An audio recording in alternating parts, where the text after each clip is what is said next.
The Community Media Access Collaborative would like to thank Wells Fargo for their support in making this program possible. It's because of our contributors and volunteers that CMAC is able to provide quality programming to the community.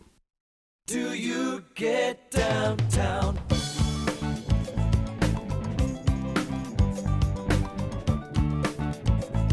Do you get downtown?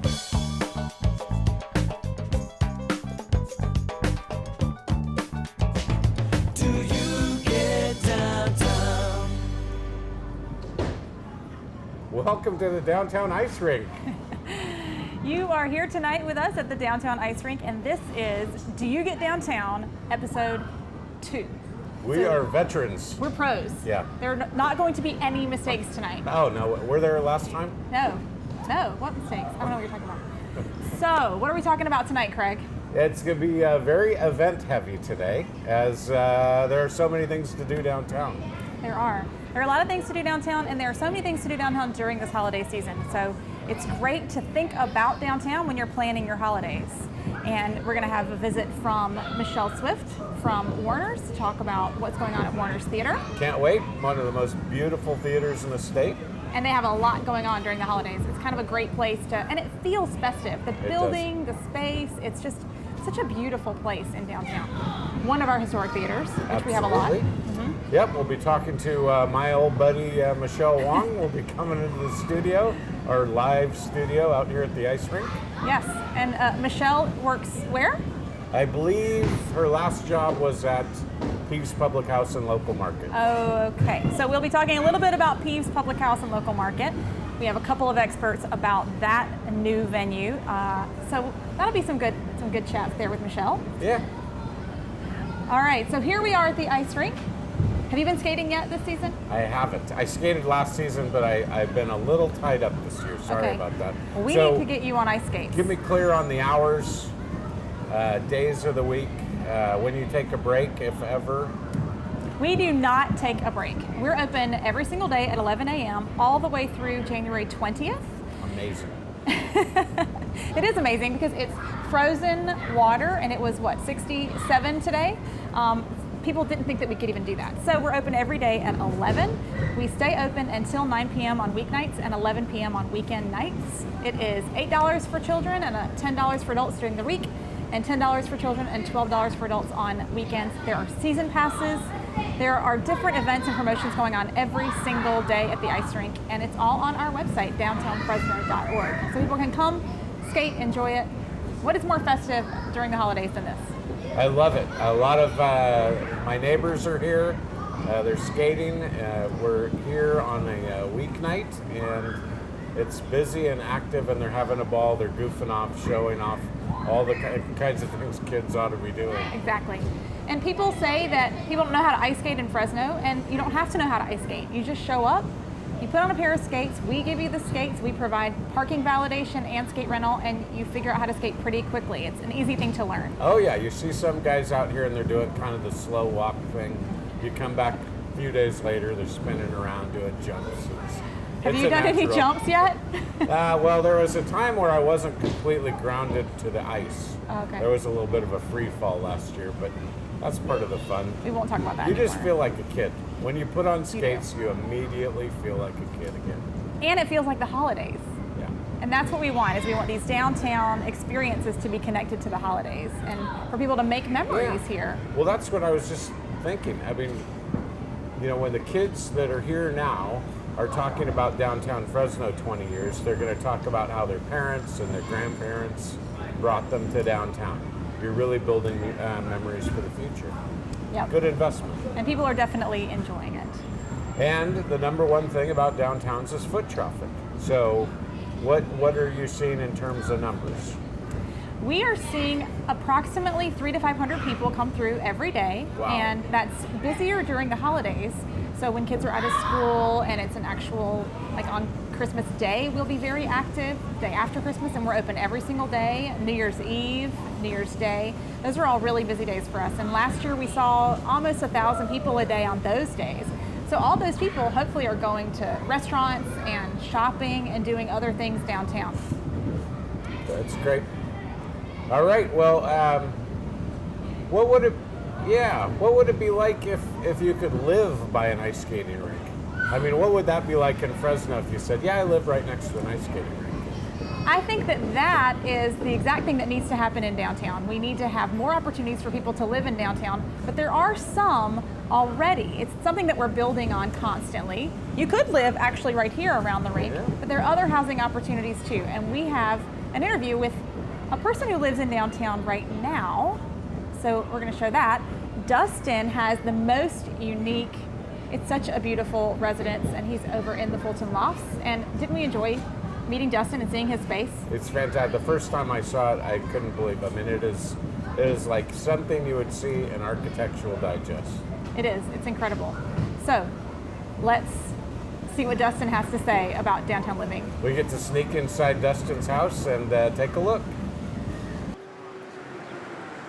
I chose to live downtown after years of living in North Fresno, frustrated by traffic, the old buildings, just looking for something new and fresh. When I heard the hype about the lofts downtown, I came down and checked them out. I love the freeway access. For me and my job, it's perfect. I love the culture. In fact, I've even grown to love the people. It's really great to live downtown. My theme for decorating my loft really was just running with the city feel. I'm a big fan of larger cities, coming from just outside of Chicago myself. The reactions I get from my guests when they come to my house, usually the first thing is, "Oh, wow." You know, they love the look of it. Everyone stops and looks at the metal artwork as soon as they walk in. Then they notice the color. They love my purple. And then they notice the kitchen and everything else that's laid out. And always the question is, do you really live like this? Yeah, I live with my house staged like it's on display. That's the way I love to live. And in such a beautiful space, I don't think there's another way I could live. The reactions I get from people who are not familiar with downtown when they realize I live here really is it's awestruck. It's, "Oh, you live downtown." Yeah, I live downtown. I love downtown. And, "Oh, you live downtown," you know, because they know me as a person and they would expect me to be living in Palm Bluffs or somewhere like that. And I said, "No, trust me, this is the place to live in Fresno. It's amazing." So I always have to convey and have to convince that you have to live downtown. And as soon as they see my place, the question is over. They want to live downtown too. Since I've moved here, have I found a sense of community? Yes. In fact, a lot of people have asked me, "Why don't you take this and build a house? Why don't you have a home somewhere in Fresno?" And my answer is the people. I love the connection of people. Even though I don't see all my neighbors, and for the most part we mind our own business, I love the fact that I know they're right next to me. I get to see them in passing. They're also, a lot of them are younger professionals like myself, so there's a lot of relation. We can relate to each other. Very trendy. We love the art, the culture. So it's good conversation when you do find the people down here that we do get the chance to talk to. Overall, especially over the last couple of years with all the newer developments, there's a lot more people down here and there's a lot more to do. There's a much larger sense of community. Whereas now, I love to go for a run. I have people that I'll say hi to when I run downtown, and it's enjoyable. Isn't that great? I mean, all that right here within walking distance of your downtown. It is, and Dustin knows how to throw a really great Christmas party. I get invited every year, and it's so fun to be in a downtown loft, enjoying everything about downtown living and walking around. And he's such a great guy, so I'm glad that we got to get a little sneak peek into Dustin's life. And a lot of people hear about the lofts, but they never get a chance to look inside. So that's kind of cool. Now they can tell their friends and kids and grandkids about what kinds of options we have. Yes, loft living is real in Fresno right now. And there are other places. Those aren't the only ones. There are a lot of them up there on Fulton, but there are others. There's some right here on the Fulton Mall. Well, and we have houses, a lot of people, that's where I live in the Lowell neighborhood, just north of here. So you can have a single family house or you can live in a high-rise loft or penthouse. Yes, and there are a lot more on the horizon as well, more living planned. So while you're walking around downtown, living wherever you're living and shopping and doing all of your stuff, there are a lot of events happening downtown this season. And now we are joined by Michelle Swift from the Warner's Theater. Thanks for having me. She's going to tell us a little bit about what's going on at Warner's, Frank's Place, Star Palace, all of those venues. So thanks for coming, Michelle. Thanks for having me. I appreciate it. What's going on this holiday? Oh, we've got a ton of stuff going on. I tried to pick just a few things to highlight. I'm going to start with my favorites because they're projects that I am working on specifically. First of all, I am in the midst of making sure we get to see Miracle on 34th Street, the 1947 version at Warner's Theater during Christmas. Oh, that's awesome. Yeah, that's going to be really, really neat. We've had a silent film series going on for about 3 months. We just had our 3rd showing. It's been incredibly successful. We're going to have our 4th showing in December on the 19th. We'll be showing Laurel and Hardy's Big Business with several silent Christmas cartoons. Oh, that's really fun. And what's going on in Frank's Place? Frank's Place, we have, starting from December 5th at Art Hop, we have Appassionata Hearts on Fire. It's a Christmas sing-along program they're doing. We have a Star Palace, we have a Holiday Boutique. That's on December the 8th from 11 to 5, I believe. And we have a Christmas special by Nate Butler. That's supposed to be a family sing-along as well. That's going to be really, really fun. Oh, Nate's that's one really of our great fun. local talents. Yeah, Nate's awesome. That's going to be on December the 20th. That'll be the day before we do A Miracle on 34th Street in the theater. That'll be on Saturday the 21st. How do they find out about all these events? Warners.org, we have a complete events calendar that lists everything in the theater, Frank's Place, and Star Palace. And what do you do with Warner's? I coordinate programs and volunteers. And we all wear many, many hats around there. As I'm sure you know, in a community benefit organization, everyone kind of shares responsibilities. That happens a lot. We're a fun little team over there. There are a lot of volunteers to coordinate, a lot of different jobs to be done, so we welcome everyone to become a part of it. Well, we're looking at the front of the beautiful Warner's Theater right now. It's a great place to be. It's a great place to have the keys to, that's for sure.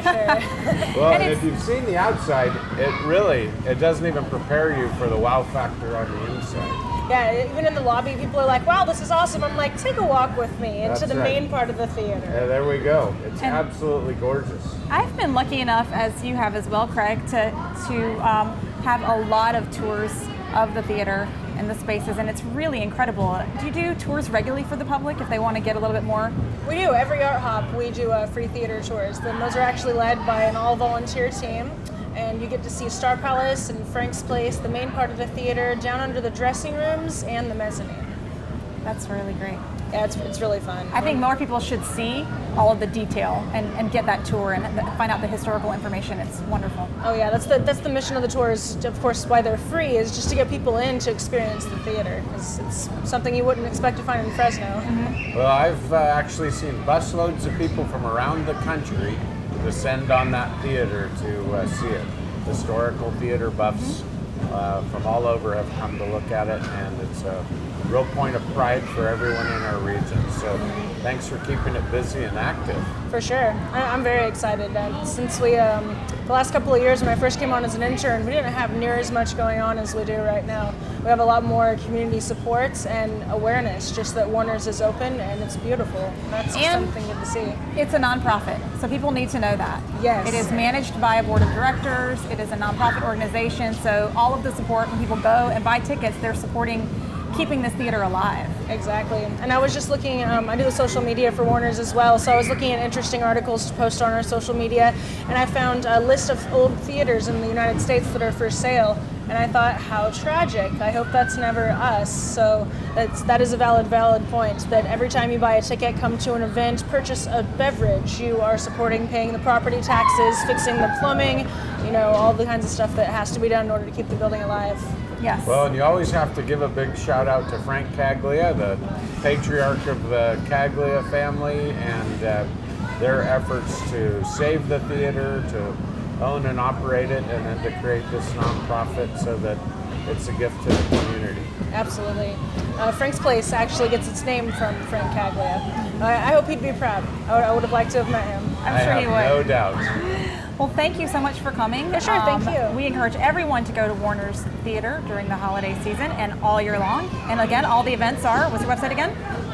My favorite event is going to be Miracle on 34th Street on Saturday, December 21st. We'll do a 3 o'clock matinee and a 7 o'clock evening showing. All right, and warners.org. Yes, ma'am. For more information, ticket prices, all of that kind of stuff. And this isn't the only place that a lot of holiday events are happening in downtown. The Soroyan Theater has events happening all during the holidays. There's so much going on in downtown. You have a parade coming up, I think? We have a parade on December 7th, not to mention the ice rink.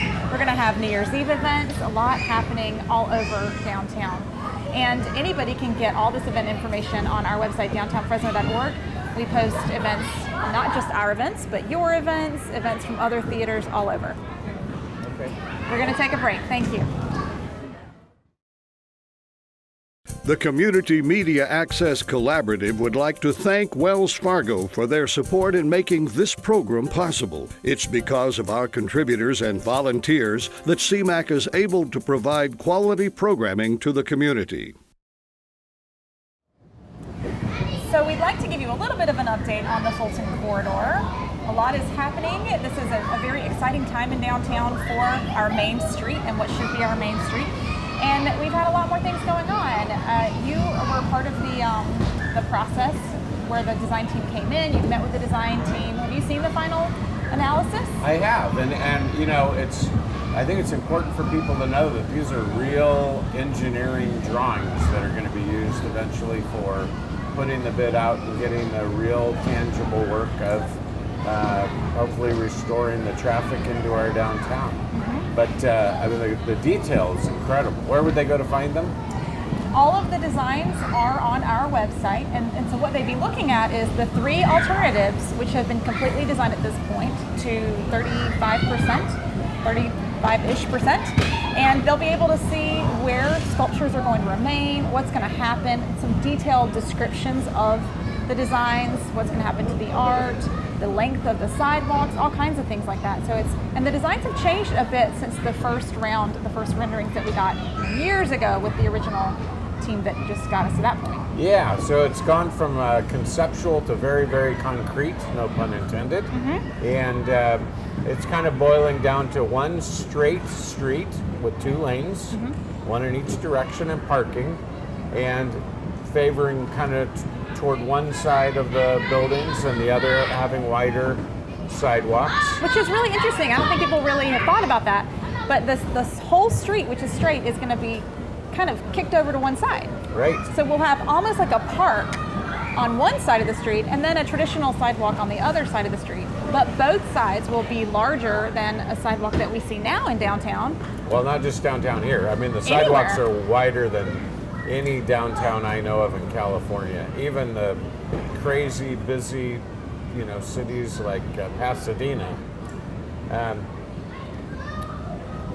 And then the second one kind of curves somewhat. I think for bikers and for public transportation fans, they're going to favor the straight street because it makes it hard to have bike lanes or access like that. It always sounds like a better idea, but I think the straight street is probably winning out. And commercially, there are twice as many parking stalls. And for events, it works better and too, for right? events, exactly. So all of the designs can be found on our website, downtownfresno.org. We have a Fulton Corridor tab, and so people can see those designs and the details behind them. But for now, I want to talk to you and our next guest about being a business owner on the Fulton Mall. So, Michelle Long, thank you for joining us. Of course, I'm happy to be here. Yeah, so there's this new restaurant and pub in downtown. You opened when? September. September. So we've been open over a little over 2 months. Okay, a little over 2 months. And who's the owner of this place? Actually, it's Craig over there. Well, and his Crazy. dog. Really, his dog, Pete. Okay, so Pete owns the restaurant. He owns the restaurant. We just work for Pete. And what made you think of doing this, Craig? Well, there was a really great community around business that was going to be closing, and we're kind of revitalization nuts, as everyone knows, and didn't want to see us lose this really great community of downtown supporters. So, what the heck, jumped in, kept Michelle as the manager. She was very involved in the business prior, so to keep that, you know, that forward progress moving. Okay, enough from you. So Michelle, what's it like to work for Craig? It's really fantastic, and it's been really fun to kind of experience all of the things that he's learned throughout revitalization and what that looks like within community development. And I think Peeves isn't necessarily about selling food or drinking beer, even though those things are great. It really is about supporting the community that we have with products that we have and the people that are within our community that make Fresno so great and the Central Valley as a whole. And so it's been really fun to kind of experience what it looks like to revitalize a community or kind of expose the life that already exists within a community. So 2 months in, Yeah. Is it everything you expected? No, it's been a lot of like, I'm laying in bed and freaking out about something like, did I make sure that I locked the front door, or, you know, and that kind of thing. But the opposite effect, I was sitting at open mic night a couple of weeks ago that we have every first and third Wednesday of the month. And I was walking around the front door and I could just hear this like vibrant laughter and excitement and music coming out of Peeves. And it was just one of those moments where you had to like stop and take a breath and like just really enjoy the fact that like you get to be a part of this really magical place that people really like to call home, and a place that they want to spend all day long, all the time from breakfast until they have their last beer at night. And so that part's been really, really fun. So tell me about the model. What is Peeves? If somebody has not been to Peeves, I know what my favorite things are, but tell me what you would, how you would explain it to a newbie. So we are focused on being local, fresh, and in season. And so our restaurant menu reflects that. We only have a couple of items per meal per day. And so we get to reflect the ingenuity of new menus and kind of like mix it up a little bit, and it's never the same thing twice. And so you never know what you're going to expect, and so it's a little bit of an adventure. We're pretty casual, and we want people to feel really comfortable and at home. And so you go up to the bar and you talk to Aaron or Sol or any of our other great staff, and you can order from there, and then you just go and hang out at a table, and there's already glassware and all that stuff waiting out for you. And so it's a really casual place, and so it's a good space for people to play games. We had a family donate a bunch of card games and board games, and so it's a place to hang out. It's a good place to study. It's a great place to network after work. And there's beer? There's always beer, which is so great. We have a lot of craft beer, especially from the Central Valley, like Tioga Sequoia and House of Pendragon, Dust Bowl, all really phenomenal breweries. And this is a picture actually of Brew Bingo, which is one of our monthly events, which is really fun. And that's Santa Clobber over there announcing bingo. And I believe this is on our opening night, actually. And we have 12 taps and about 75 different beers. And like I said before, we have our menu changing daily. We have coffee from our local producer, Juana, and we also have tea from Raisana Teas, and they're both phenomenal and local. One just outside of downtown, and actually Raisana is in the Warner's Theater. Okay, so I want to know, of everything that you've had so far, what was your favorite meal yet at Peeves? Did I stump you? I don't think I ever would have said this before, but meatloaf, actually. Okay. Our meatloaf was really, really phenomenal. And when I think meatloaf, I think old and in a really gross container that your mom brings to you for school with ketchup on the top? Yeah. Oh, yeah. And it was nothing like that. We had a vegan one that was made out of quinoa and vegetables, and then we also, a vegan meatloaf, and then we also did a meatloaf, and it was so tender, and I think the meat was from Open Space Meats, which is also local, and it was really fantastic with KMK veggies on the Oh my side. gosh. So basics, hours, events. We're open 7 a.m. to 11 Monday through Saturday, and hopefully changing that soon and adding wine as well very soon, I hope. And then we have events multiple nights a week, and you can check us out on Facebook, and we'll be adding a website pretty soon, and that'll have all of our updated information. And our events range anything from music to open mic nights, book releases, all kinds of stuff. So movies, we do movie sing-alongs. Our next one is going to be White Christmas and Holiday Inn, which is going to be really, really fun. Okay, so it's called Peeves Public House and Local Market. Yes. So I feel like we've kind of talked about Peeves Public House, right? What is the local market? The local market is going to be opening December 8th if all goes well, and we are going to be focusing on all things local. So we want to be a hyper-local market, and we want to cater to the people that are downtown, but also the community as a whole. So if you, like for example, I'm not from Fresno, and my parents come into town this upcoming Wednesday, and I want to show them what all of the Central Valley is about. I can take them into Peeves Local Market and say, this is where we get local milk, this is where you can get local music and art and books. So anything local, we want to carry it. And so that includes anything from a big company like Rosa Brothers Milk all the way down to cottage food producers that are making jams and jellies and that kind of thing. That's really, really exciting. It's really exciting. I can't wait to shop there. And when is it going to be open? December 8th. That's the idea. December 8th. Yeah, we picked out paint colors today, which is really exciting. Wow. We have some shelving coming in from Revive Industries, and it's a really phenomenal local business. So we've had some really great help from Harrison Construction and just a lot of really great local community support. And you did a Kickstarter. We did, and we reached our goal, which was also overwhelming and amazing. And so we have 250 backers already waiting to go grocery shopping and hang out at Peeves, which is really encouraging. And so it makes it all a community effort, not just a part of what Craig and I do. Right. So. And if somebody right now is thinking, I wish I had had the opportunity to give a little bit to that Kickstarter, could they still contribute? Oh, absolutely. If you ever want to give us money, we accept it. Whether that's buying a beer or actually giving us money or just coming and hanging out and telling people, we always appreciate it, and it's very flattering and honoring for people to want to support us in the first place. And so we take that in really high regard, and we are honored by it and want to live up to that. Great. So what's your Facebook hashtag? Facebook.com/Peeves Public House, and then the market will have Facebook.com/Peeves Public Market. Anything you want to add to that really quickly? No, we're just thrilled. You can see the right. enthusiasm. We have a great staff of people that are really passionate about downtown and art and music, food, and especially craft beer. Yes, and great people that work there. So come in, say hello to Michelle, enjoy Peeves Public House along with other things in downtown. Next month, we will talk about other events that are happening in January. We will talk about the update on the Fulton Corridor. We'll have other guests. We'll do another restaurant. Lots of stuff coming up next And month. this will still be going. And this will still be going. We will have the ice rink up through January 20th. So downtownfresno.org for any information from today, warners.org for their information, and Peeves Public House. Thank you so much. Do you get downtown? I do. I love it. I never want to leave.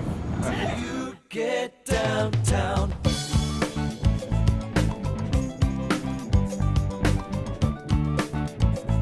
Do you get downtown?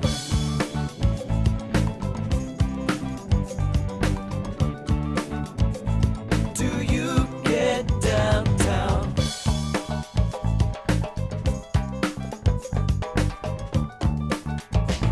Do you get downtown? The Community Media Access Collaborative would like to thank Wells Fargo for their support in making this program possible. It's because of our contributors and volunteers that CMAC is able to provide quality programming to the community.